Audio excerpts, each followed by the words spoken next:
कल के वाणी में ओम।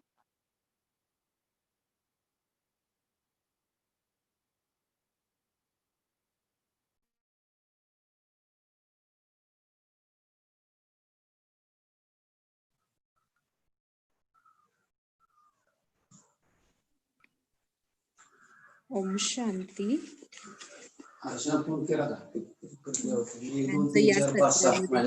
स्वागत आहे आणि आज आपण खूप सगळेजण सौभाग्यशाली आहोत, कारण की आदरणीय गीतांजली दीदीजी आपल्या सोबत आहेत आणि दीदीजी खूप सुंदर विषय आपल्यासाठी घेऊन आलेले आहेत, ईश्वरीय खजाने. तर ह्या संगम युगामध्ये आपल्याला कुठल्या ईश्वरीय खजान्यांची प्राप्ती झालेली आहे, तर दीदीजी आपल्याला याबद्दल खूप सुंदर माहिती देणार आहेत. दीदीजींबद्दल मला थोडंसं सांगावंसं वाटतं. दीदींचा परिचय की आदरणीय गीतांजली दीदीजी BSc त्यांनी शिक्षण केलेलं आहे आणि लहानपणापासूनच दीदीजी ज्ञान मार्गात आहे आणि गेल्या 15 वर्षापासून दीदीजी समर्पित सेवा करतात. ईश्वरीय कार्यासाठी त्यांनी स्वतःला समर्पित केलेलं आहे. ब्रह्माकुमारीज विद्यालयाद्वारे जे किसान सशक्तीकरण अभियान इंदोर, महिला सशक्तीकरण अभियान कोल्हापूर व युवा सशक्तीकरण अभियान रत्नागिरीमध्ये झाले, त्यातही दीदीजींचा सक्रिय सहभाग होता. तसेच अनेक शाळा, कॉलेजेस, विविध संस्था आणि युवा मंडळांमध्ये पण दीदीजी विविध विषयांवर प्रबोधन करत असतात. व्यसनमुक्ती नाटिकांद्वारे समाजामध्ये जागृती निर्माण करण्यातही दीदीजींचा फार मोठा वाटा आहे. तसेच टीव्ही चॅनलद्वारे वेगवेगळ्या विषयांवर सुद्धा दीदीजी मार्गदर्शन करतात. तर अशा आदरणीय बाबाचे अमूल्य रत्न आज आपल्याला लाभलेले आहे. दीदीजींसाठी मला म्हणावंसं वाटतं की ब्रह्मा कुमारी बनके जीवन जिसने सवारी, वह देवी बन जाती है कितनी अलौकिक प्यारी. ब्रह्मा कुमारी बनके जीवन जिसने सवारी, वह देवी बन जाती है कितनी अलौकिक प्यारी.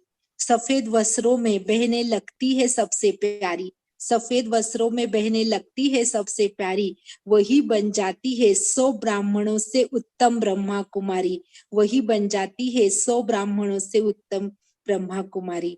आदरणीय दीदीची. ओम शांती. ओम शांती. सुरुवातीला आपण आजच्या तारखेचे बाबांचे महावाक्य, ईश्वरीय महावाक्य ऐकूया, मुरलीचा सार ऐकूया. आज तारीख आहे 21/9/2020. आजच्या वाणीचं महावाक्य आहे, मीठे बच्चे संगम पर तुम्हें प्यार का सागर बाप प्यार का ही वर्षा देते हैं, इसलिए तुम सबको प्यार दो, गुस्सा मत करो. आपल्याला बाबांच्याकडून प्रॉपर्टी किंवा वर्षाच काय मिळालाय? प्रेमाचा. बाबा प्रेमाचा सागर आहे आणि प्रत्येक बच्चा जो आहे तो बाबांचा बनला, त्याचा आधारच आहे प्रेम, ईश्वरीय प्रेम, अविनाशी प्रेम. बाबा कहते सभी को प्यार देना है, किसी पर गुस्सा नहीं करना है. प्रश्न, अपने रजिस्टर को ठीक रखने के लिए बाप ने तुम्हें कौन सा रास्ता बताया है? प्रत्येकाला वाटतं ना आपलं रजिस्टर ठीक पाहिजे, योग्य पाहिजे. स्कूल कॉलेजमध्ये सुद्धा जे स्टुडंट आहेत ते अटेन्शन ठेवतात स्वतःच्या रजिस्टरला, काही खराब नाही झालं पाहिजे, काही ब्लेम नाही लागला पाहिजे. मग हे आपण पण गॉडली युनिव्हर्सिटीमध्ये आहे किंवा गॉडली स्टुडंट आहे, तर आपलं पण रजिस्टर खराब नाही झालं पाहिजे. यासाठी बाबा सांगतायत तुम्हाला कुठल्या गोष्टीचं अटेन्शन ठेवायचंय किंवा बाबांनी कोणता मार्ग सांगितलाय? उत्तर, प्यार का ही रास्ता बाप तुम्हें बतलाते हैं, श्रीमत देते हैं, बच्चे हर एक के साथ प्यार से चलो, किसी को भी दुख नहीं दो. खूप मोठा गुण आहे प्रेम. बाबा कह रहे सभी के साथ प्यार से चलना है, किसी को भी दुख नहीं देना है. कर्मेंद्रियों से कभी भी कोई उल्टा कर्म नहीं करो. सदा यही जांच करो कि मेरे में कोई आसुरी गुण तो नहीं है। चेकिंग करनी है। मूडी तो नहीं हूं, अभी ठीक लगा, ठीक सभी से व्यवहार किया, अभी अभी बात बिगड़ गई तो मूड खराब हो गया, तो मूडी तो नहीं हूं। कोई बात में बिगड़ता तो नहीं हूं। तो ये सारी चेकिंग की पॉइंट बाबा हमें बता रहे हैं कि जिससे हमारा रजिस्टर खराब हो जाता है, मूड बदल गया, कोई अनबन हो गई, कोई बात में हम बिगड़ गए तो हमारे से उल्टा कर्म होगा, और उल्टा कर्म होगा अर्थात हमारा रजिस्टर खराब हो जाएगा। गीत है आज का, यह वक्त जा रहा है। बाबा को हम नमस्ते करते हैं। मीठे मीठे सिकिलते बच्चों प्रति माता पिता बाप दादा का याद प्यार और गुड मॉर्निंग। रूहानी बाप की रूहानी बच्चों को नमस्ते। हम सब रूहानी बच्चों की रूहानी माता पिता बाप दादा को याद प्यार, गुड मॉर्निंग और नमस्ते। आज की धारणा है, अपनी चाल चलन देवताओं जैसी बनानी है। देवता तो सतयुग में सिर्फ ड्रेस चेंज होगा, बाकी चाल चलन अभी से ही देवताओं जैसी बनानी है। कोई भी इविल बोल मुख से नहीं बोलने हैं। इविल बोल, दुखदाई बोल, असुरी बोल, कोई भी इविल बोल मुख से नहीं बोलने हैं। यह आंखें कभी क्रिमिनल ना हो। दूसरा पॉइंट है, क्रोध का भूत बहुत नुकसान करता है।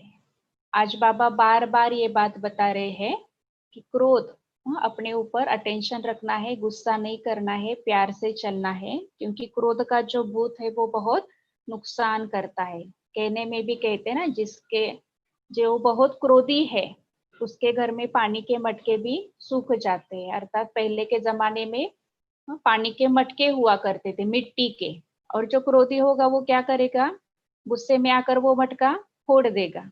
तो मटका फोड़ देगा तो पानी तो उसके घर में नहीं रहेगा, इसलिए ये कहावत कही जाती है।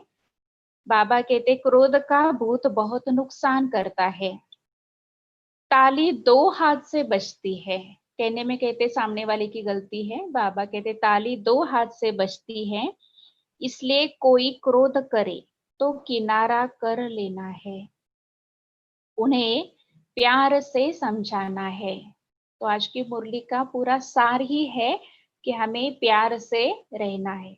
म्हटलं जातं ना, प्रेमानं जग जिंकता येतं. तो प्यार अर्थात प्रेम हा खूप मोठा गुण आहे. त्या गुणाची धारणा किंवा तो अभ्यास, होमवर्क आजच्या मुरलीमध्ये बाबांनी आपल्याला दिलेला आहे, ज्याच्याकडे आज आपल्याला अटेन्शन ठेवायचं आहे.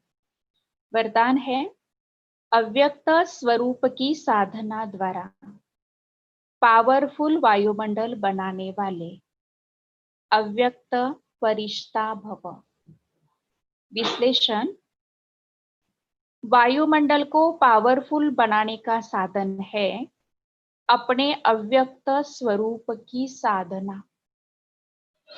इसका बार बार अटेंशन रहे, क्योंकि जिस बात की साधना की जाती है उसी बात का ध्यान रहता है. बार बार बुद्धि में वही बात रहेगी. तो अव्यक्त स्वरूप की साधना अर्थात बार बार अटेंशन की तपस्या चाहिए. इसलिए अव्यक्त फरिश्ता भव के वरदान को स्मृति में रख शक्तिशाली वायुमंडल बनाने की तपस्या करो. तो आपके सामने जो भी आएगा वह व्यक्त और व्यर्थ बातों से परे हो जाएगा. जसं ब्रह्मा बाबांची जसजशी कर्माती स्थिती बनत गेली, बच्चे समोर काही ना काहीतरी तक्रारी किंवा उलझन घेऊन जरी जात असले तरी बाबांच्या समोर गेल्यानंतर विसरून जात होते की आपण कशासाठी बाबांच्या समोर आलो. तर आपल्याला पण आपली स्थिती ही अव्यक्त स्थिती बनवायची आहे, की जेणेकरून समोर जो कोणी येईल, भले व्यर्थ भाव असू दे त्याच्या मनामध्ये किंवा व्यक्त भाव असू दे, बाबा सांगतात या दोन्ही भावापासून ती आत्मा काय होणार, परे जाणार. स्लोगन, सर्वशक्तिमान बाप को प्रत्यक्ष करने के लिए एकाग्रता की शक्ति को बढ़ाओ. बाबांना प्रत्यक्ष करण्याचा आधार सांगितलाय एकाग्रताची शक्ती. जेवढी एकाग्रताची शक्ती वाढणार तेवढा आपोआपच आत्म्यामध्ये इतर सर्व गुण आणि सर्व शक्तींची धारणा वाढत जाणार, आत्मा संपन्न बनणार. अर्थातच आपण बाबांना प्रत्यक्ष करणार. तो एकाग्रता की शक्ति के द्वारा सर्वशक्तिमान बाप को हमें प्रत्यक्ष करना है. तो ये है आज की मुरली, जिस मुरली में बाबा ने हम सभी को कहा है कि प्यार से रहना है, एक दो से प्यार से बात करनी है, किसी पर भी गुस्सा नहीं करना है, अपने रजिस्टर के ऊपर हमें ध्यान देना है कि कोई ऐसी बात या मूड खराब होता है या कोई अनबन हो जाती है तो हमारे से कुछ विकर्म या कर्मेंद्रियों से कुछ गलत व्यवहार तो नहीं होता, तो जिस कारण फिर क्या होगा, हमारा रजिस्टर खराब हो जाएगा. बोलणार ना बाकीचे की हे अशी करतात, ते तसे करतात, एक ब्लेम लागणार आपल्यावरती. तर त्यामुळे बाबांनी सांगितले आपल्याला जर आपल्यावरती कुठल्याही प्रकारचा ब्लेम नको असेल, रजिस्टर ठीक ठेवायचं असेल, तर आपल्याला प्रेम या गुणाची धारणा करायची आहे. बाबा प्रेमाचा सागर आहे आणि बाबांनी प्रेम आपल्याला प्रॉपर्टी अर्थात वर्षा स्वरूपामध्ये दिलेला आहे. त्याच्याकडे आपल्याला अटेन्शन ठेवून आपल्यामधला तो गुण आपल्याला वाढवायचा आहे. बाकी आजचा विषय आहे ईश्वरीय खजाने. दुनियेमध्ये बघा खजाना किंवा प्रॉपर्टी हा जो शब्द बोलला जातो, तर स्वाभाविकरित्या मनुष्याच्या मनामध्ये काय भावना असते की प्रॉपर्टी किंवा खजाने म्हणजे काय, तर एकतर स्थूल धनसंपत्ती, जी काही कमाई केलेली आहे आयुष्यभराची ती स्थूल धनसंपत्ती, त्याचबरोबर जमीन असेल, शेती असेल, गाडी बंगला असेल, ह्या सगळ्या ज्या गोष्टी आहेत त्याला मनुष्य स्वतःची प्रॉपर्टी समजतो. आणि आज आपण बघतोय बाबांनी दिलेल्या ज्ञानानुसार सुद्धा हे सगळं विनाशी आहे. ही जी प्रॉपर्टी आहे ही अल्पकाळची आहे, ही प्रॉपर्टी आहे ही विनाशी प्रॉपर्टी आहे. ही अशी एक प्रॉपर्टी आहे की जिला कोणी पण लुटू शकतो, एकमेकाला फसवून एकमेकांची प्रॉपर्टी आज मनुष्य हिसकावून घेऊ शकतो. परंतु बाबा जे सांगत आहेत ती आहे अविनाशी प्रॉपर्टी, अविनाशी खजाने. बाबाचा कुठलाही बच्चा असू दे, जसं आज बाबांनी सांगितलं की बाबा प्रेमाचा सागर आहे आणि बाबा आपल्याला प्रेमाचा वरसा देत आहेत आणि त्या प्रेम सागराची आपण मुलं आहे, तर आपल्यामधून ते प्रेम अनेकांना मिळालं पाहिजे. अर्थात आपण त्याचं स्वरूप बनलं पाहिजे. तर बाबाचा नवीन बच्चा असू दे किंवा पुराणा बच्चा असू दे, प्रत्येक बच्चा हा ईश्वरीय खजान्याचा अधिकारी आहे. दुनियेमध्ये 2 प्रकारे प्रॉपर्टी मनुष्याला मिळते. एक असते की जन्मजात वडिलोपार्जित काही प्रॉपर्टी मनुष्याला मिळते, की त्या घरामध्ये त्या परिवारामध्ये जन्म झाला तर जी मातपित्यांची किंवा वडिलोपार्जितची प्रॉपर्टी आहे, खजाने आहे, तर त्याचा तो अधिकारी व्यक्ती बनतो. आणि दुसरा आहे ते म्हणजे मनुष्य ॲक्वायर करतो, प्राप्त करतो, स्वतःच्या मेहनतीनं कमावतो. मग ते पण कधी, ज्यावेळेला त्या व्यक्तीचं शिक्षण पूर्ण होणार, ते शिक्षण पूर्ण झाल्याच्या नंतर मग नोकरी धंदा करत, स्वतःचा खर्च मेंटेन करत, जी शिल्लक राहणारी जी कमाई आहे, बचत ज्याला आपण म्हणूया, सेव्ह केलं जातं, तर त्यातून त्याची प्रॉपर्टी बनत जाते.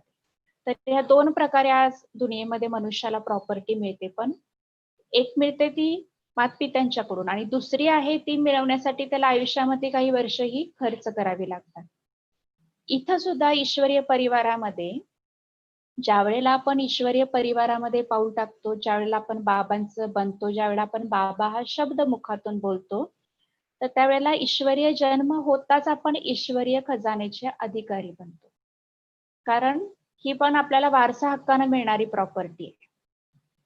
असं नाही की संगम युगामध्ये 10 वर्ष किंवा 20 वर्ष तपस्या केल्यानंतर अमुक हे खजाने प्राप्त होतात. किंवा 30 वर्षाच्या तपस्येनंतर जे पुराणे आहेत, जे यज्ञाच्या सुरुवातीपासून आहे, त्यांनी हे खजाने प्राप्त केले आणि आपल्याला पण ते खजाने प्राप्त करायला आयुष्यामधली एवढी वर्ष, एवढी तपस्या, एवढी खर्च करावे लागणार आहेत, नाही. जसं बाबांचं एक महावाक्यच आहे की बाबा शब्द ही खजानों की चाबी है. अर्थात बाबामध्ये सर्व खजाने हे सामावलेले आहेत. आणि आज आपण बघतो की रोजची जी मुरली आहे आपली, ज्या मुरलीसाठी आपण ऐकतो की मुरलीतलं एक एक जे महावाक्य आहे ते लाखो रत्नांच्या किमतीच्या तुलनेमध्ये आहे. लाखो रुपये किंमत त्याची आहे. मग अशी किती महावाक्य प्रतिदिन आपण ऐकतो. रोजची जी मुरली ऐकतोय त्या रोजच्या मुरलीतून कितीतरी प्रॉपर्टी आपल्याला, ज्ञानरूपी प्रॉपर्टी आपल्याला मिळते, खजाना आपल्याला मिळतोय. आणि तो खजाना जो जो बाबाचा बच्चा ज्या ज्या ठिकाणी बसून प्राप्त करत आहे, रोजची मुरली जो लक्ष देऊन ऐकत आहे, तर निश्चितच तो बच्चा बाबाचं जे महावाक्य आहे त्यानुसार रिचेस्ट इन द वर्ल्ड आहे. खूपदा बाबा म्हणतात की एकदा बाबा म्हणतात की तुम्ही गरीब निवाज आहात, तर एकदा बाबा म्हणतात की तुम्ही रिचेस्ट इन द वर्ल्ड आहात. आता रिचेस्ट इन द वर्ल्ड म्हणजे संपूर्ण विश्वामध्ये तुमच्यापेक्षा श्रेष्ठ, तुमच्यापेक्षा धनवान दुसरं कोणीच नाहीये, हे बाबा आपल्याला बोलत आहेत. मग हे स्थूल धनाच्या हिसाबानं तर नाहीये, निश्चितच. तर ही जी प्रॉपर्टी आहे ती सूक्ष्म आहे. ही जी प्रॉपर्टी आहे ती अविनाशी आहे. हे खजाने हे सूक्ष्म आहेत, जे दुनियावाल्यांना दिसणार नाहीयेत. आणि म्हणून आपल्याला ह्या गोष्टीला किंवा या स्वमानाला स्वीकार करायचा की खरोच आपण सगळेजण बाबाचे जे बच्चे आहोत, ते सगळेच जण रिचेस्ट आहोत, सर्व खजान्यांचे अधिकारी आहोत. खजाना हा शब्दच असा आहे की जसं की एक मोठं भंडार आहे धनसंपत्तीचं या स्वरूपामध्ये. किरकोळ असेल तर आपण म्हणतो जसं मोजण्याजोग आहे, पण खजाना जो अनगिनत आहे, जो मोजला नाही जाऊ शकत आहे. आज दुनियेमध्ये मनुष्याकडे जी प्रॉपर्टी आहे ती किती जरी जास्ती असली तरी ती काउंटेबल आहे.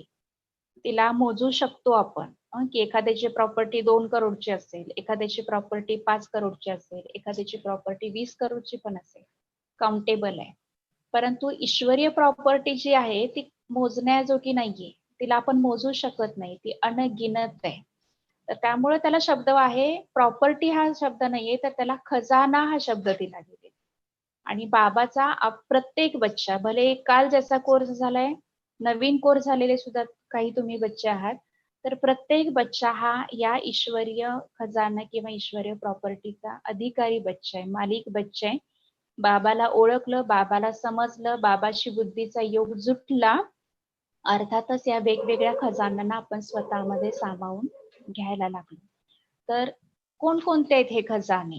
त्याची लिस्ट काय आहे? ईश्वरीय खजाने कशाला म्हटलेलं आहे? तर खजाने तर प्रत्येक गुण आणि शक्ती हा खजानाच आहे ऍक्च्युली. बाबाचं प्रत्येक महावाक्य हे अनमोल आहे, त्यामुळे ज्ञान हे खजानाच आहे. पण त्याला पण आपण एक लिस्ट या स्वरूपामध्ये बघितलं तर 7-8 असे मुख्य खजाने आहेत, ज्याला ईश्वरीय खजाने म्हटलेले आहे. त्याच्यामध्ये सगळ्यात पहिला जो खजाना आहे, तो पहिला खजाना आहे ज्ञान. ज्ञान हा खूप महत्वाचा आणि महीन खजाना आहे. आज दुनियेमध्ये सत्य ज्ञान मनुष्याजवळ नाहीये. वेगवेगळ्या ग्रंथांचा, वेद उपनिषदांचा वापर मनुष्य करत आहे. भक्ती मार्गात तर आपल्यासमोर अनेक असे लोक आहेत, अनेक असे भक्तगण आहेत, की जे ह्या ज्ञानाला प्राप्त करण्यासाठी कित्येक प्रकारचं वाचन करत आहेत. आणि मग त्यांच्या नावापुढे, त्यांच्या डिग्री पुढे येतं की यांनी अमुक ह्या ग्रंथाचं वाचन केले, अमुक ह्या ग्रंथातले श्लोक पाठ केलेले आहेत, अमुक ही गोष्ट कंठस्थ केलेली आहे. म्हणजे काय की हे सगळे स्थूल, ज्याला आपण म्हणूया की ज्याच्यामध्ये बाबा सांगतात की आटे में नमक मिसल ज्ञान आहे, अतिशय थोडंच ज्ञान आहे.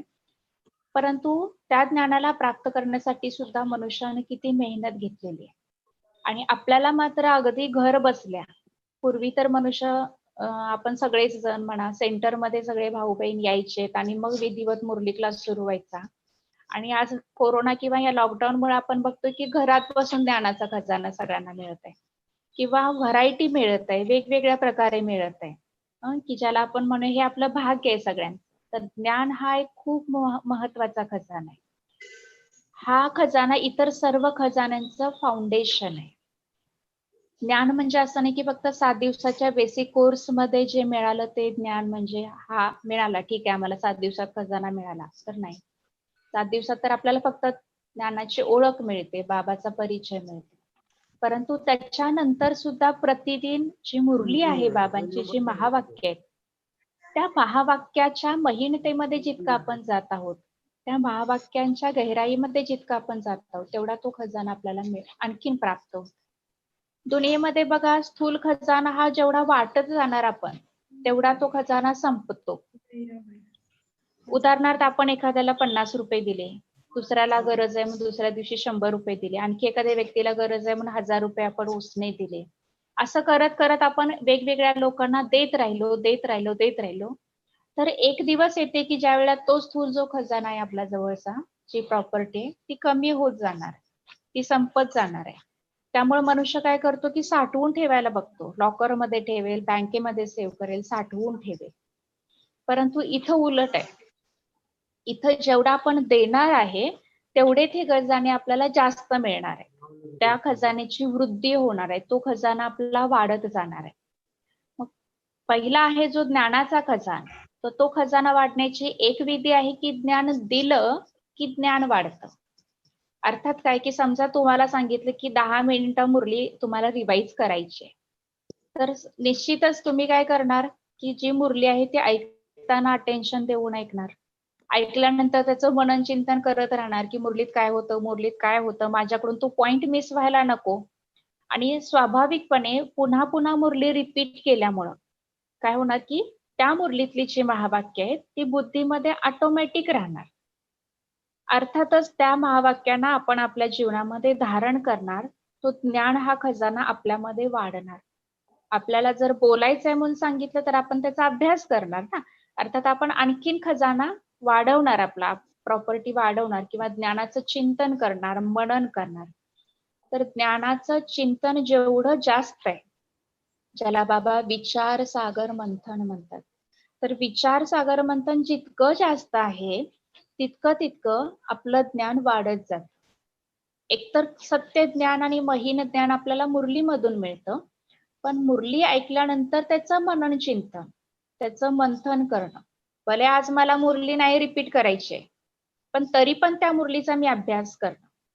मला मुरली रिपीट करायची असल्यावर मी ज्या ओढीनं जे अटेन्शन देऊन मी मुरलीचा अभ्यास करत आहे, तसाच अभ्यास प्रतिदिनच्या मुरलीचा करत राहिलो तर ज्ञानाचा खजाना हा आपला निश्चितच वाढणार आहे.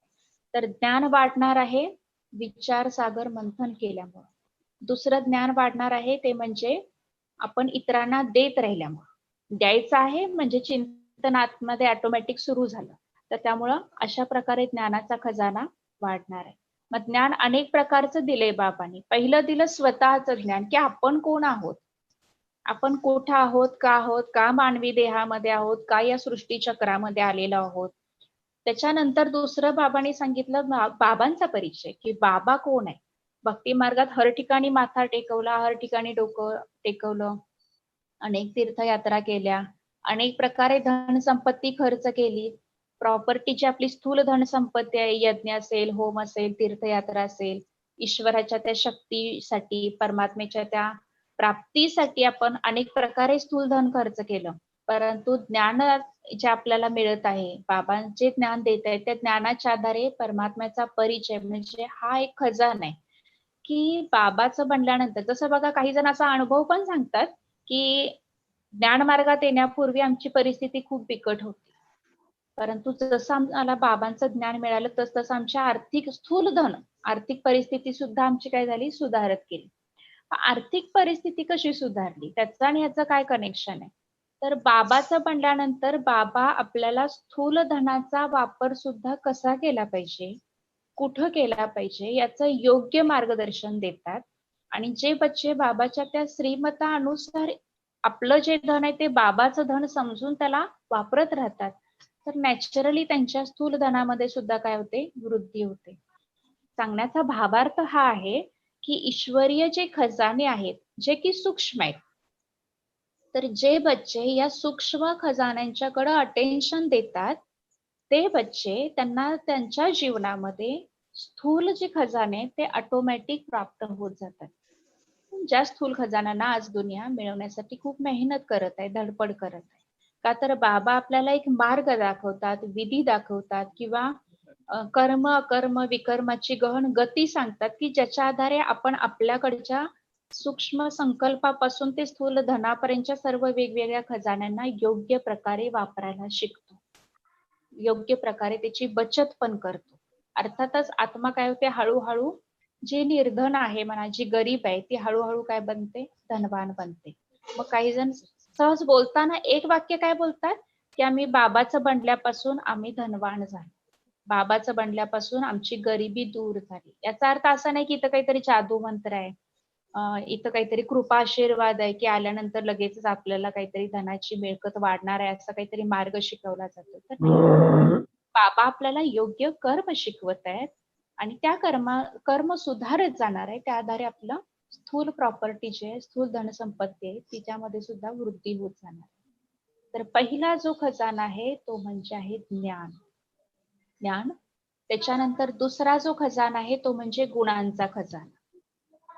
गुणांचा खजाना म्हणजे काय? जसं बघा, एखादी व्यक्ती दिसायला खूप सुंदर आहे आणि एखादी व्यक्ती खूप धनवान पण आहे, परंतु त्याच्यामध्ये गुण नाहीये, कला गुण विशेषता नाहीये, तर आपण बघतो की त्याला कोण मानत नाही, त्याचा कोणी आदर सत्कार करत नाही, त्याला कोणी रिगार्ड रिस्पेक्ट देत नाही.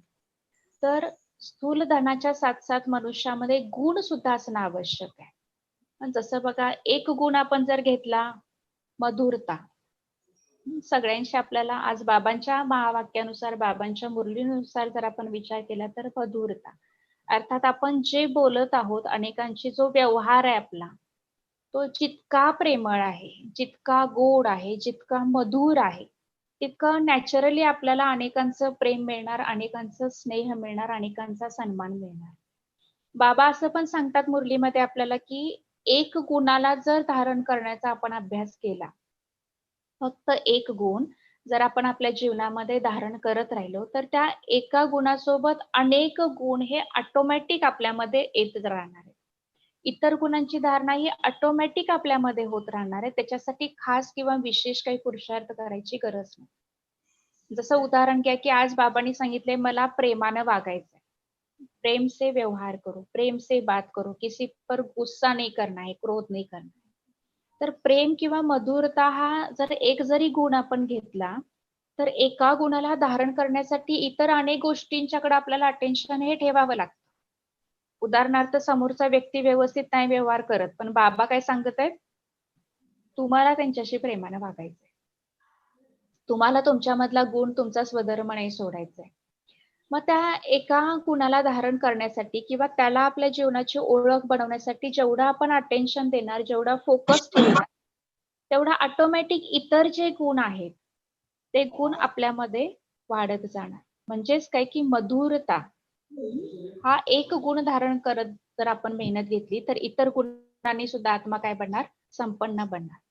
ज्या वेळेला आपण सगळेच मनुष्यात्मे सृष्टी चक्रामध्ये पहिल्यांदा खाली आलो, ज्याला आपलं देवस्वरूप बाबा सांगतायत, की त्या देवस्वरूपामध्ये प्रत्येक आत्मा जी होती ती खूप गुणवान होती. खूप म्हणजे खूप, सर्व गुणांनी संपन्न होती, सर्व कलांनी निपुण होती. आणि त्यावेळचं जे आपलं स्वरूप आहे, जे देवताई स्वरूप आहे, त्या देवताई स्वरूपाला आज दुनियेमध्ये मनुष्य त्या चित्राची सुद्धा पूजा करत आहे. म्हणजे 5000 वर्षापूर्वी म्हणूया आपण, सृष्टीचक्राच्या सुरुवातीला ज्यावेळेला आपण खाली आलो, त्यावेळेला आपण जे गुणवान होतो, ते जे आपलं स्वरूप आहे, त्या स्वरूपाची कलियुगाच्या या अंतिम टप्प्यापर्यंत सुद्धा पूजा केली जाते. मग पूजा का होत आहे, गायन का होत आहे, का तर आत्मा गुणवान होती. आज नाही होत आहे पूजा, किंवा आज काही काही जण मानत नाहीत, रिस्पेक्ट देत नाहीत. याचा अर्थच आहे की आपल्यामध्ये कुठंतरी गुणांची कमी आहे. तर आपल्याला काय करायचंय, आपल्या गुणांच्याकडे अटेन्शन द्यायचंय. गुण हा सुद्धा एक खूप महत्वाचा ईश्वरीय खजाना आहे. मग गुणांची तर लिस्ट भरपूर आहे, जसं हर्षित मुक्त आहे, नम्रता आहे, मधुरता आहे, सहनशीलता आहे, अशा अनेक गुण आहेत. तर ह्या सर्व गुणांना, एक एक गुणांना जर आपण आपल्या जीवनामध्ये धारण करत गेलो, त्या आपल्या जीवनाची त्याला ओळख बनवत गेलो, प्रॉपर्टी बनवत गेलो, तर नॅचरली आपलं जे जीवन आहे ते खूप व्हॅल्युएबल बनणार, ते खूप महान बनणार आहे, ते महान किंवा गायन योग्य आणि पूजन योग्य बनणार आहे. तर दुसरा जो खजाना सांगितला तो म्हणजे गुणांचा खजाना.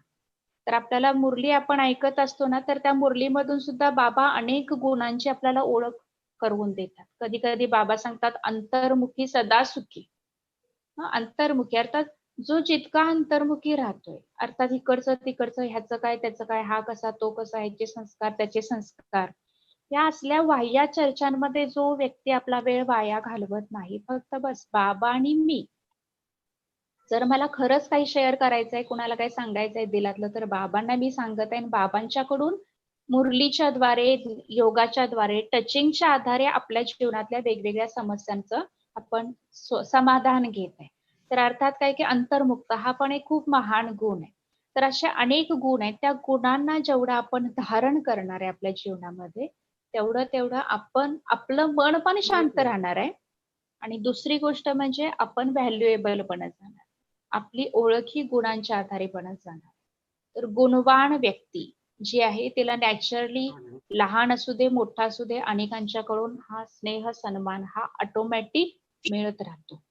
तर दुसरा खजाना आहे तो म्हणजे गुणांचा खजाना. गुणांचा खजाना वाढणार कसा आहे? तर जितकं आपण अटेन्शन ठेवणार. एकतर ओळख तर मिळाली, गुण तर अनेकांना गुण आणि अवगुण या दोन्हीतलं अंतर तर बाबांनी स्पष्ट केलं. बाबांचं बनल्यानंतर आपण समजलं आपल्याला की आपण गुणांच्या आधारे जीवन जगत होतो की अवगुणांच्या आधारे जीवन जगत होतो. या दोन्हीतला फरक आपल्याला समजलाय. आता आपल्याला अटेन्शन ठेवायचंय. जेवढं आपण अटेन्शन ठेवणार, तेवढी गुणांची वृद्धी आपल्या जीवनामध्ये होत राहणार. तर गुण हा दुसरा खजाना आहे.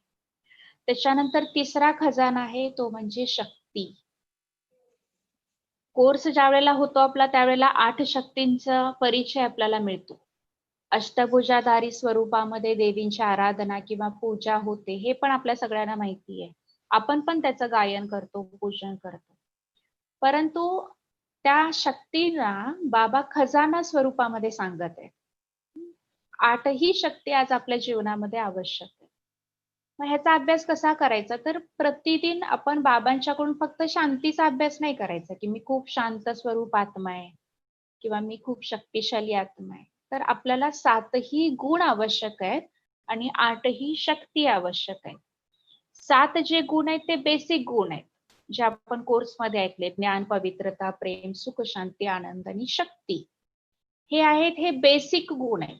इतर जे गुण आहेत हर्षित, मुक्ता, नम्रता, मधुरता ह्या ह्या बेसिक गुणांवरतीच अवलंबून आहेत ते इतर गुण आहेत. जसं बघा आपण चित्रकलेमध्ये बघतो की बेसिक कलर 2-3 असतात आणि त्या 2-3 कलरमध्ये वेगवेगळ्या कलरांचं मिक्सचर करत जातो तसं नवनवीन कलर तयार होतात. तसं हे 7 जे गुण आहेत आणि 8 शक्ती आहेत हे बेसिक आहे आपल्यासाठी. हे हवंच आहे. प्रतिदिन आवश्यक आहे. रोजची आत्म्याची गरज आहे ती. तर त्यामुळे आपल्याला ह्या 7ही गुणांचा आणि 8ही शक्तींचा रोजच अभ्यास करायचा आहे. जसं रोजच्या भोजनामध्ये आपण चपाती, भाजी, भात, आमटी हे भोजन रोज घेतोय. त्या पद्धतीनं 7 गुण आणि 8 शक्ती हे रोजच्या योगामधला आपला कंपल्सरी अभ्यास आहे. तिथं फक्त आपण शांत स्वरूप आत्मा आहे. मी खूप सुख स्वरूप आत्मा आहे. आता ती वेळ नाही राहिलेली की एकेका गुणाचाच अभ्यास करत राहणं. आता आपण अशा टप्प्यावरती पोहोचलोय की ऍट अ टाइम वेगवेगळ्या गुण आणि शक्तींना एकाच वेळेला आवाहन त्यांचं करून त्याचं स्वरूप बनणं. तर त्यामुळे प्रतिदिनचा जो आपला योग आहे, त्या योगामध्ये 7ही गुणांनी संपन्न स्वतःचं स्वरूप आपल्याला बघायचं. दुसरं म्हणजे 8ही शक्तींनी मी आत्मा संपन्न आहे. अष्टभुजाधारी. 8 शक्ती तर माहिती आहेत आपल्या सगळ्यांना.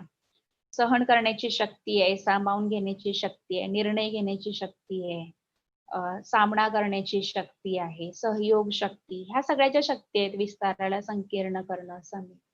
तर ह्या सगळ्या ज्या 8 शक्ती आहेत, ह्या बेसिक शक्ती आहेत, की ज्या सगळ्यांना आवश्यक आहेत. जसं सहनशीलता हा गुण आहे, तसं सहन केल्यानंतर ती एक शक्ती पण बनणार आहे. ज्ञान हा सुद्धा गुण पण आहे आणि शक्ती पण आहे. ज्ञानाला ज्यावेळेला आपण जेवढं धारण करणार, आत्मसात करणार, तेवढं ते ज्ञान बल बनणार आपलं.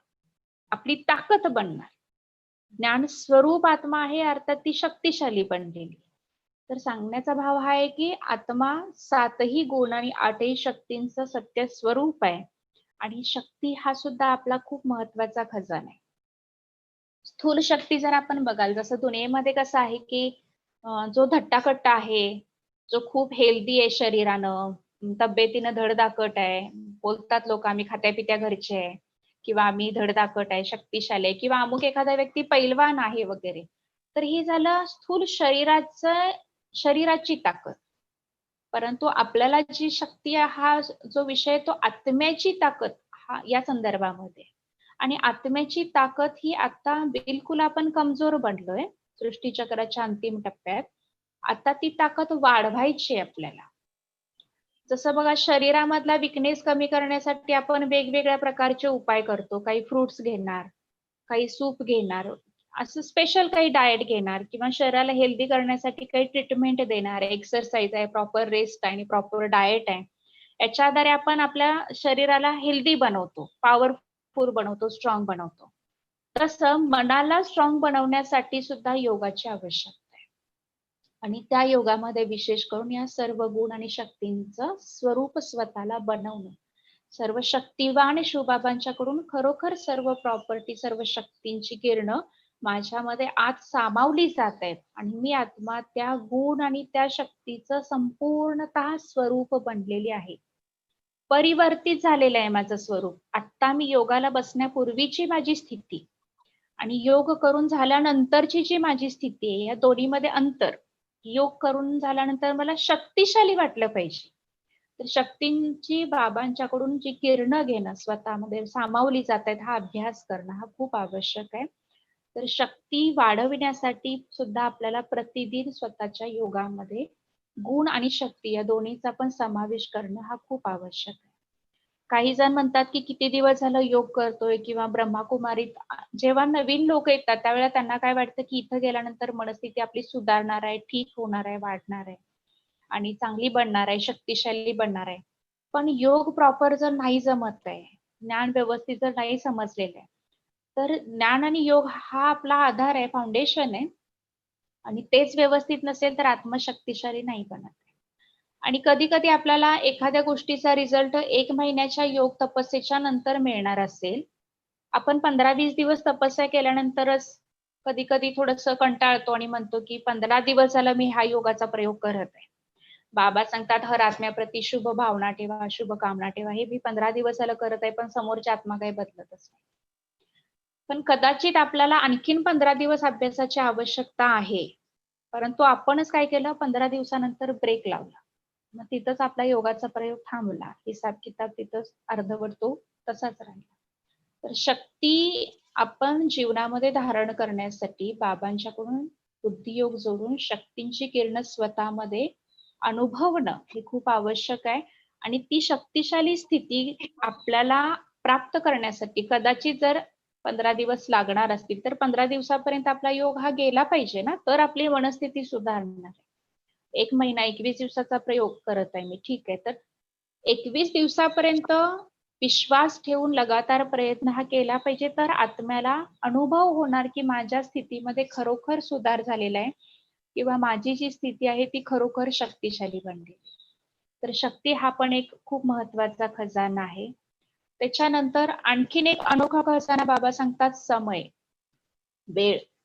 वेळेचं खूप महत्व, संगम युगाच्या वेळेचं विशेष करून महत्व बाबा सांगतात की संगम युगामधला एक एक सेकंद हा खूप महत्वाचा आहे, अनमोल आहे. बाबा म्हणतात वर्षाच्या समान आहे, बराबर आहे. का तर इथं एक एक सेकंद आपली कमाई आहे.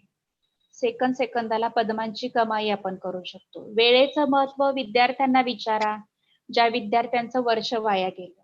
वेळेचं महत्व जर असेल एखाद्या धावपटूला विचारा की जो धावपटू शर्यतीमध्ये त्याला गोल्ड मेडल मिळणार होतं, परंतु बस 5 सेकंदाची वेळ त्याला कमी पडली. 5 सेकंद दुसरा पुढे गेला प्रतिस्पर्धी आणि हा 5 सेकंद पाठीमागे राहिला. त्या 5 सेकंदाचं काय महत्व आहे हे त्या धावपटूला विचारा.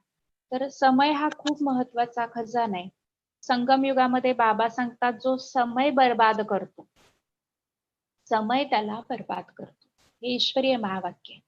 तर त्यामुळे आपल्याला जो मिळालेला समय आहे, बऱ्याचदा कधी काही जणांच्या मध्ये व्यर्थ चर्चा, व्यर्थ गप्पा, याच्यामध्ये समय बर्बाद करण्याचे काही संस्कार असतात.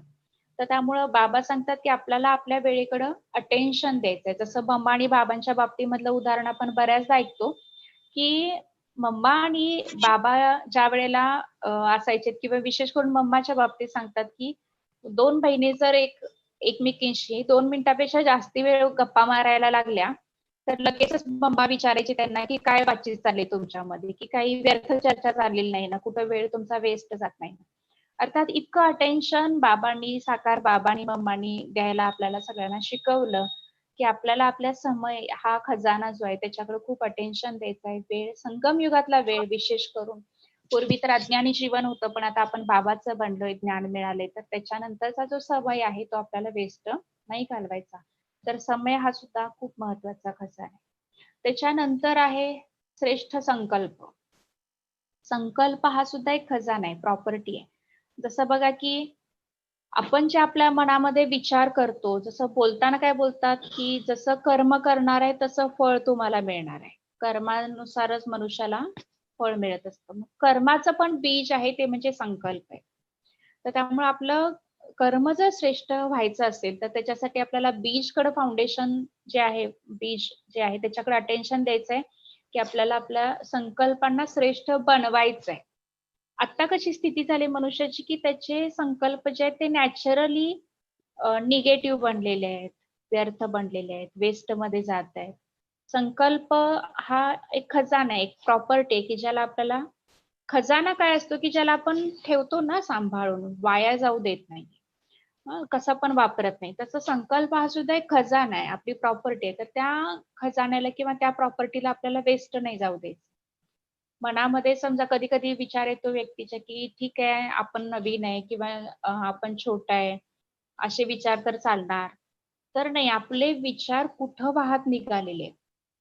शक्ती तर प्रत्येकाला बाबाकडून मिळत असते, प्रतिदिन मिळते.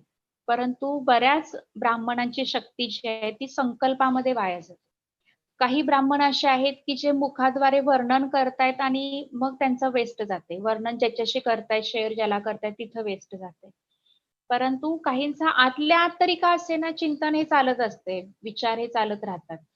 त्यामुळे सुद्धा काय होते, की शक्ती मिळाली आहे बाबांच्याकडून.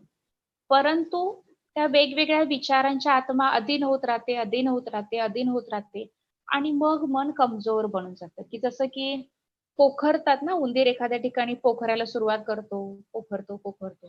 तर त्या पद्धतीनं मनामध्ये व्यर्थ विचारांची लिंक एकदा सुरू झाली, की हळू-हळू, हळू-हळू, वेगवेगळे विचार असे येत जातात, की आपण योगामध्ये जी चांगली शक्तिशाली स्थिती स्वतःची बनवलेली आहे, ती स्थितीच काय होते, कमी होऊन जाते किंवा थोड्या वेळानंतर आपण पुन्हा शक्तिहीन बनतो. हे का बनतो?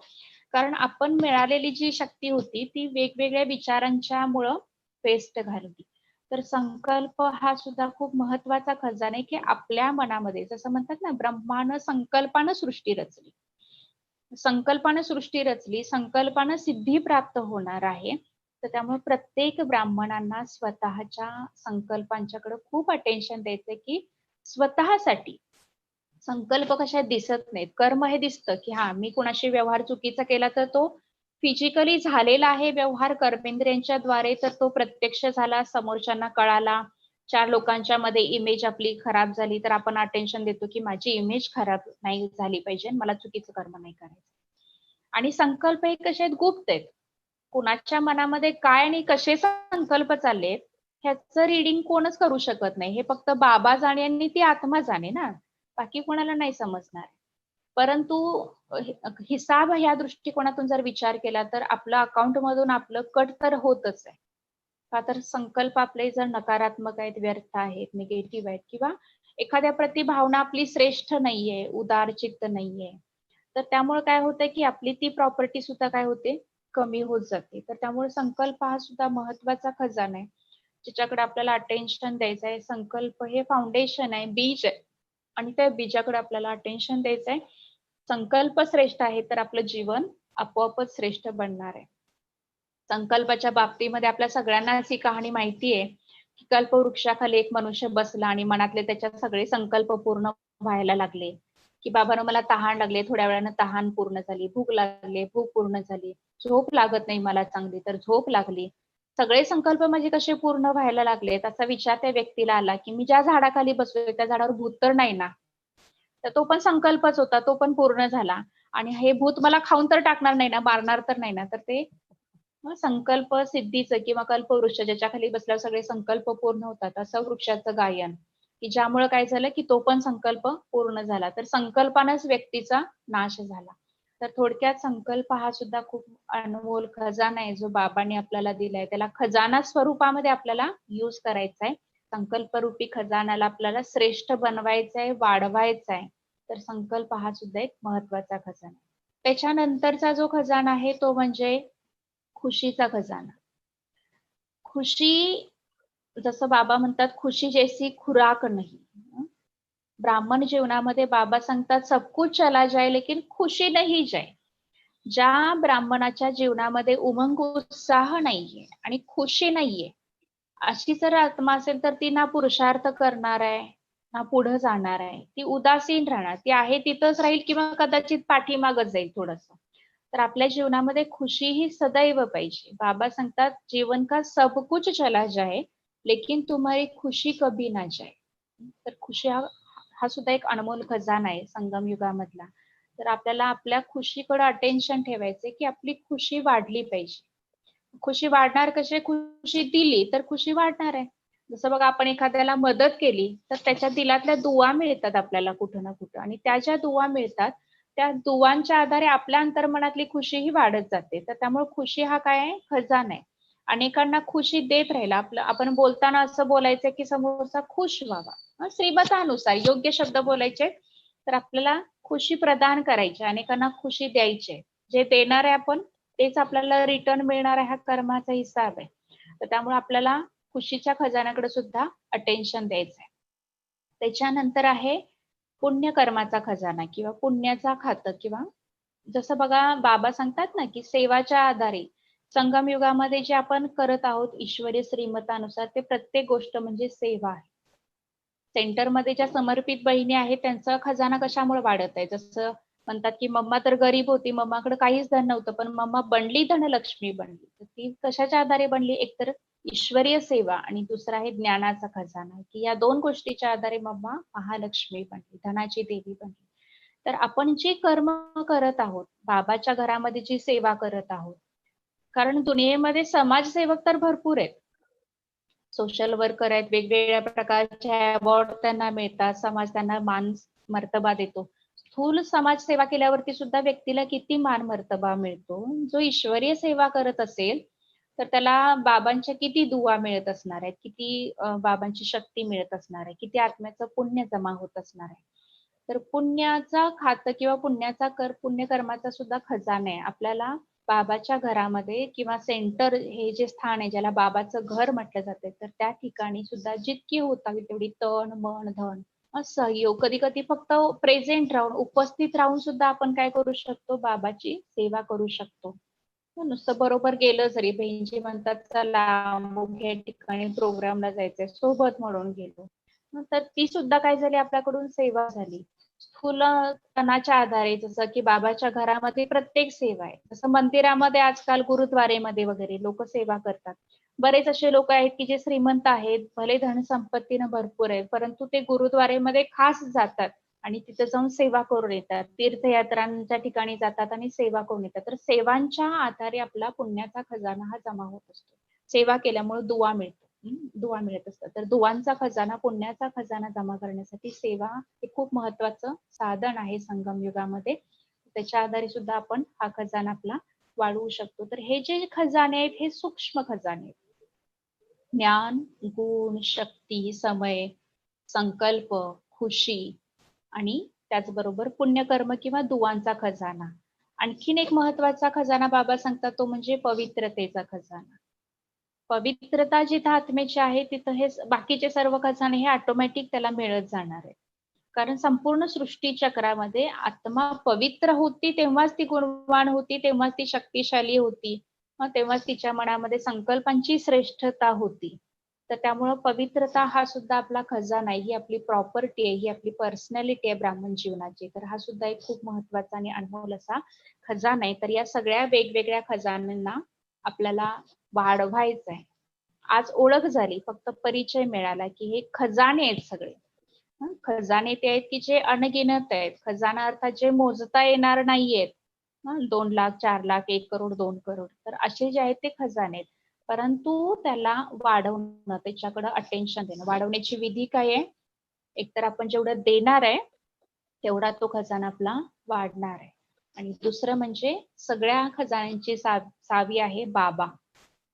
की बाबाची याद जेवढी आहे, बुद्धीचा योग सगळं काही विसरून ज्यावेळेला पूर्णतः आपण आत्मा समजून बाबांची याद करणार आहे, तर त्यावेळेला ऑटोमॅटिक आत्म्यामध्ये सगळे खजाने वाढत जाणार आहे. आत्मा या सर्व वेगवेगळ्या खजान्यांनी संपन्न बनणार आहे, शक्तिशाली बनणार आहे. तर बाबांशी बुद्धियोग जोडून आपण आता एक 10 मिनिटं तसा अभ्यास करूया की थोड्या वेळासाठी सगळं काही विसरून फक्त स्वतःला आत्मा समजून बाबांच्या त्या पवित्र आणि शक्तिशाली किरणांखाली बसूया.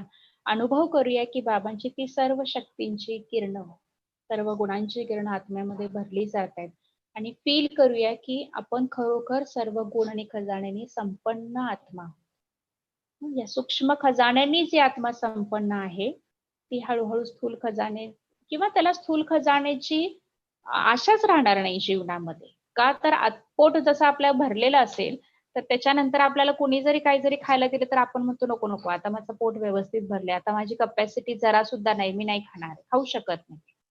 मग हे का झालं, का तर तृप्त आहे, भरपूर आहे. तसं ह्या गुण आणि शक्तींच्या या खजानेने आपण जेवढं भरपूर होत राहणार तेवढी ह्या स्थूल दुनियेमधल्या ज्या वेगवेगळ्या इच्छा आहेत, अपेक्षा आहेत, कामना आहेत, हे पाहिजे, ते पाहिजे, कोण आहे तो बिझनेस वाढवण्याच्या मागे लागलाय, कोण आहे तो म्हणजे वेगवेगळ्या प्रकारचे जॉब आहेत, आता जो जॉब आहे त्याच्यापेक्षा चांगला जॉब पाहिजे, हे ऑफिस आहे, आणखी मोठं ऑफिस पाहिजे, म्हणजे जे आहे त्या स्थूल रूपामध्ये वाढवण्याच्या पाठीमागे मनुष्य आज लागलेला आहे. तर ज्या वेळेला आत्मा या वेगवेगळ्या सूक्ष्म ईश्वरीय खजान्यांनी संपन्न बनत राहणार आहे, आत्म्याचं पोट भरणार आहे, आत्मा तृप्त होणार आहे, तर नॅचरली ती बाह्य स्थूल खजान्यांची जी इच्छा आहे, अपेक्षा आहे, आत्म्याची कामना आहे, मनाची इच्छा, त्याच्यापासून ती आपोआपच काय राहणार आहे, दूर राहणार आहे किंवा त्या गोष्टींपासून उपराम राहणार आहे, परे राहणार आहे की त्या गोष्टी मिळाल्या काय आणि नाही मिळाल्या काय, माझी मनस्थिती आणि माझं जीवन कसं असणार आहे, संतुष्ट असणार आहे. संतोष धन म्हटले ना, संतुष्टता हा खजाना आहे. संतुष्टता ही सुद्धा एक प्रॉपर्टी आहे की जितकं आपलं जीवन संतुष्ट आहे, तृप्त आहे. एखादी व्यक्ती सगळं काही मिळून सुद्धा संतुष्ट नाही, त्याला अजून दुसरं काहीतरी पाहिजेच आहे, पाहिजेच आहे, पाहिजेच आहे. का तर ती पाठीमागं लागले, दिवस रात्र एखादं लक्ष घेऊन मागं लागले तरी पण त्याची कामना पूर्ण होत नाही. पण जिथं बाबाचे हे सगळे सूक्ष्म आणि अविनाशी खजाने प्राप्त होत आहेत, तिथं आत्म्याचं पोट भरलेलं आहे, तर त्यावेळेला ती तृप्त आहे सर्व गुण शक्तींच्या खजान्याने आणि त्यामुळे इतर स्थूल सगळ्या कामनांपासून दूर असणार आहे. तर ह्या सगळ्या वेगवेगळ्या ईश्वरीय खजान्यांना आपण प्रतिदिन बाबांच्याकडून घेऊयात, स्वतःमध्ये धारण करूयात आणि आपण खरोखरचे खजिनदार बनूयात. जसं म्हणतात ना, हे कोण आहेत, हे खजिनदार होते पूर्वी, हे खूप मालामाल होते, हे अमुक यांची प्रॉपर्टी खूप होती, हे खजिनदार होते, म्हणजे धनवान होते. तर आपण संगम युगामध्ये रिचेस्ट इन द वर्ल्ड बाबांनी जे दिलेलं टायटल आहे, वेगवेगळ्या खजान्यांनी भरपूर, ते स्वरूप आपण स्वतःचं बनवूयात. आपण एक 5-10 मिनिटासाठी योग करूयात. थोडस अलर्ट बसा आणि पूर्ण सगळं लक्ष फक्त स्वतःच्या विचारांच्याकडे द्या.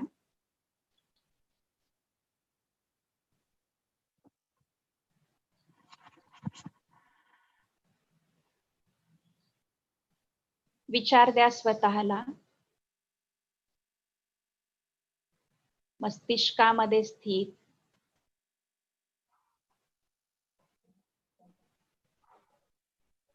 मी एक चमकता दिव्य प्रकाश पुंज सितारा,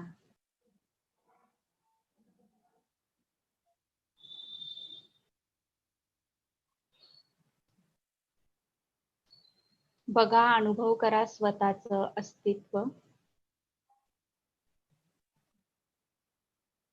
चमकणारी दिव्य चेतना, मी आत्मा आहे.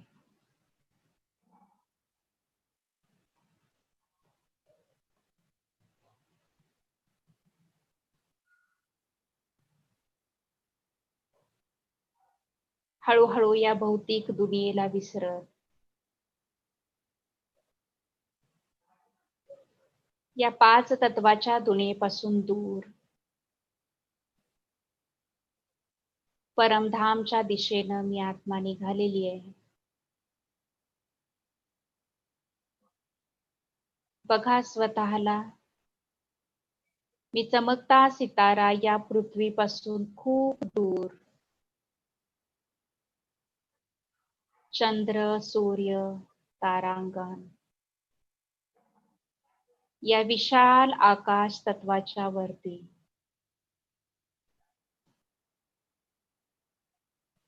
लाल सुनेऱ्या दुनियेमध्ये परमधाम मध्ये,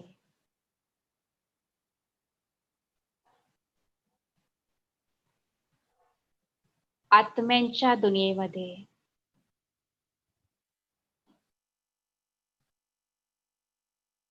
शांती धाम मध्ये पोचलेली आहे. स्वतःला अनुभव करा. या लाल सुनेऱ्या ज्योतींच्या देशमध्ये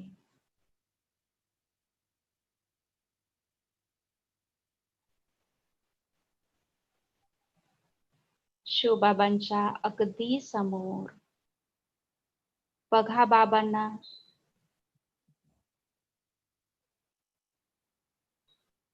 जो सर्व गुणांचा भंडार आहे,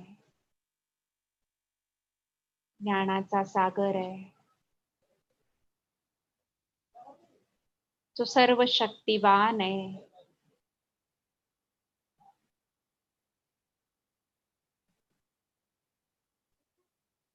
अनुभव करा स्वतःला बाबांच्या समोर, समीप. बाबांच्याकडून निघणारा एक एक किरण माझ्या अंतर्मनामध्ये भरला जात आहे. माझं तेज वाढत आहे.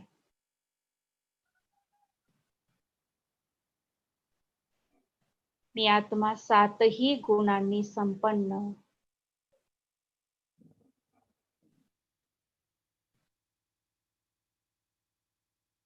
आठही शक्तींनी भरपूर बनत निघालेली आहे. अनुभव करा. जसं बाबांच्याकडून दिव्य प्रकाश किरण माझ्यामध्ये भरली जात आहेत,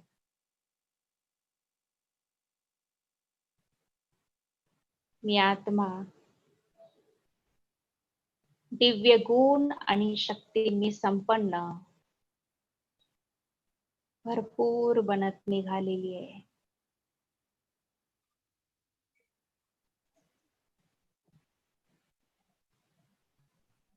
हेच माझं अनादी अविनाशी सत्य स्वरूप आहे.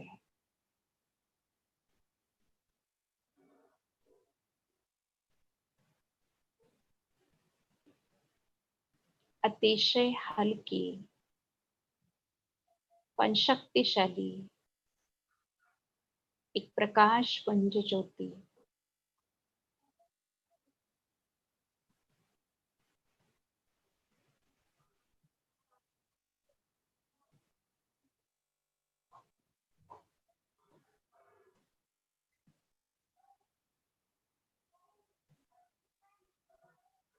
पुन्हा मी आत्मा सर्व गुण शक्तींनी भरपूर स्वरूपामध्ये अतिशय तेजस्वी प्रकाश पुंज चेतना या भूतलावर अवतरित होत आहे.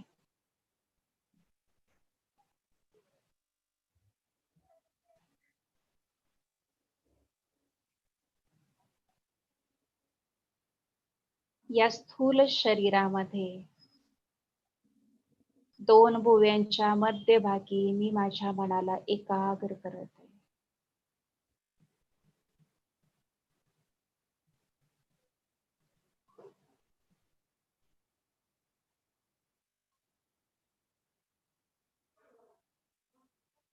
मी आत्मा सर्व ईश्वरीय खजान्यांनी संपन्न आत्मा आहे.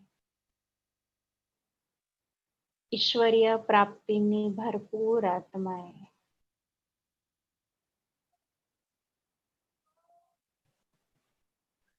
मी परम सौभाग्यशाली महान आत्मा आहे.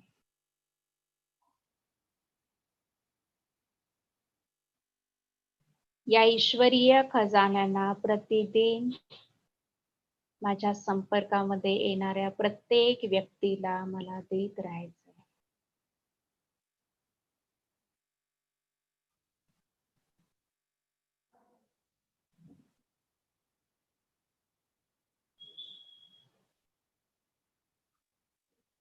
ओम शांती.